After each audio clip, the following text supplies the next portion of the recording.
My name is Tyler. I'm 24, and I grew up in a quiet country area where there wasn't much to do. I've always needed something to keep me busy. If I'm bored, I'll go fishing, hiking, work on my truck, or even explore abandoned places with my friends. My friends are Ben, Jenny, and Bishop. We've known each other since high school, and we love exploring places we probably shouldn't. We'd already explored almost every abandoned place around our town. Old factories, houses, farms, even a church. Then one night, Ben sent a location to our group chat. The text read, his coworker told him about an abandoned property called the Holloway House. It was about 40 minutes outside of town. People claimed strange things happened there. Lights appear inside, voices were heard at night, and some believed a cult had been using the property. We thought it sounded crazy, so of course, we went. Around 10:30 p.m., we drove down the dark country road until we found an old dirt road with the no trespassing sign. The gate was already open.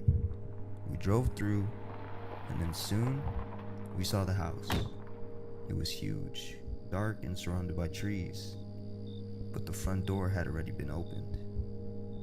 Inside, we found strange symbols painted on the walls.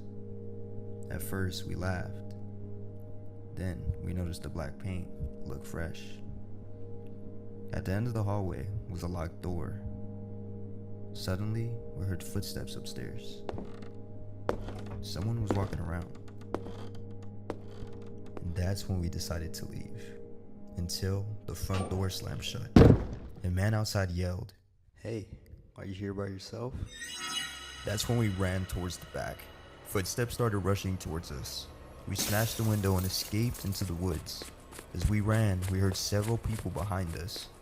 When we reached the truck, Jenny looked back and screamed. 4 people were standing at the edge of the tree line. Nobody moved. We drove away. On the highway, Ben showed us a video he had recorded while we were inside. The locked door was open. Behind it was a huge room filled with at least 20 people standing in a circle. In the center was a man tied to a chair. Behind him stood someone wearing a mask. Then Bishop noticed a window in the video. Through it, we could see my truck. They had been watching us way before we even entered. The next morning, police searched the property and ended up finding nothing. 3 days later, Ben received a picture from an unknown number. It showed all 4 of us inside my truck, driving away. I still don't know who those people were, but I know one thing. We weren't alone in that house. And somehow, they knew exactly who we were way before we even walked through the door.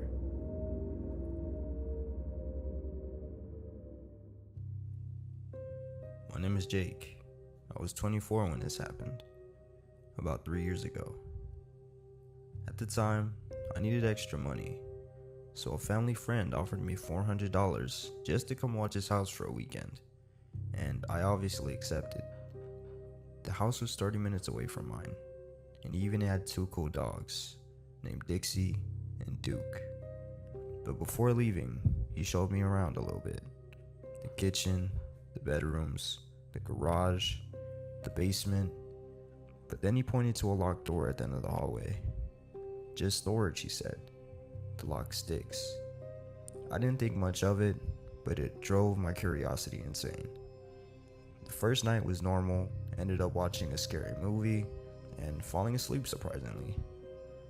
But the second night, around 1 a.m., I heard Duke barking at that door. I checked it, and sure enough, it was locked.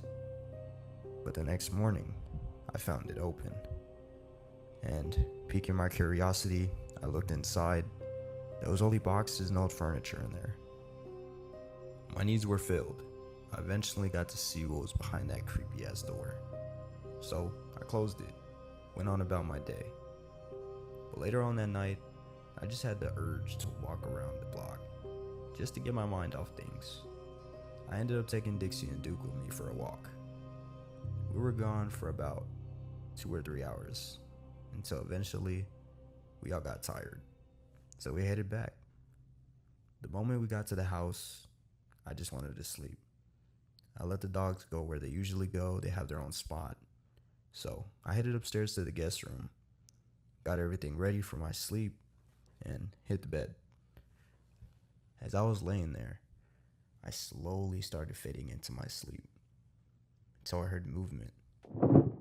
I couldn't wrap my mind around what that noise was because I was halfway asleep. But my first thought was Dixie and Duke. Maybe they came upstairs. But I went to the window just to see if the owner came back early, and I looked out there, but no car was in the driveway. So I slowly turned around, started walking towards my bed again so I could finally get some sleep, until I heard it again. My mind began to race, because I knew I had heard it this time, but I still didn't know what it was. So I crept all the way to my bedroom door, unlocked it, and went into the hallway. At this point, the noises had stopped, but I leaned my ear against the door that was next to mine. No movement, but I knew I had to check what was inside for my safety. I put my hand gently on the doorknob, waiting to see something on the other side. And I did. The door creaked open, and I waited for my eyes to adjust because it was pitch black in there. But I saw it. A silhouette of a woman standing there in the corner of the room. I immediately went into flight mode, ran straight back into my room, and locked the door. I literally hid in a corner, waiting for her to come and break the door down, but she never did. It actually became silent. It felt like the house was empty. So I noticed out of the corner of my eye, my closet door was now open ajar. And I started to scream because someone was looking right at me. At this point, I was hyperventilating. I could hear my heartbeat echoing through the room, and I was just shaking. I couldn't even run or fight. It felt like my soul had truly left my body. As I saw this man emerge from the closet, tall, old, skinny, frail-looking man, he started moving to my bedroom door. I heard him unlock it, and in came the woman from the next room.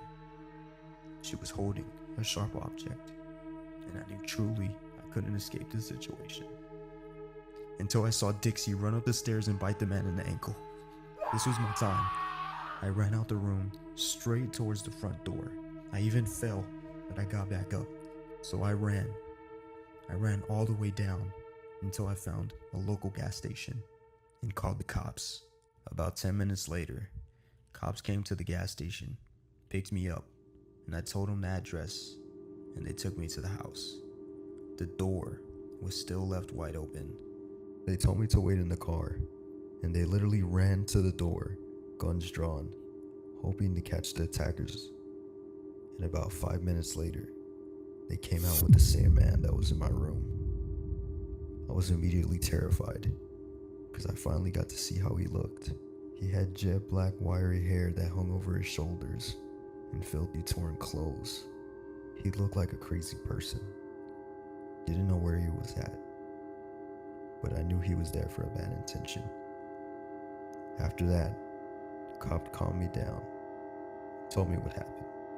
He said when they got inside, he saw a blood trail leading to the door at the end of the hallway, but it was locked. They immediately kicked the door down, announcing themselves. Didn't spot no one inside the storage room, but saw light coming from behind an old dresser. They moved it, and they saw the man laying there, holding his leg from the dog bite. They immediately tackled him, handcuffed him, brought him outside, but I was still freaking out inside. What about the woman? What about the woman with the knife? I immediately asked the officer, and he told me there was no one else inside, just him.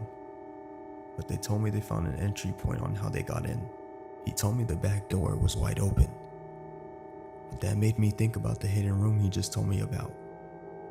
What if these two people were living there, while I was taking care of this house, sleeping there every night, not knowing they were inches away from me.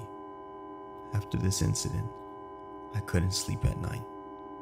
I started sleeping with the lights on. And what makes the story even worse is that crazy lady is still out there.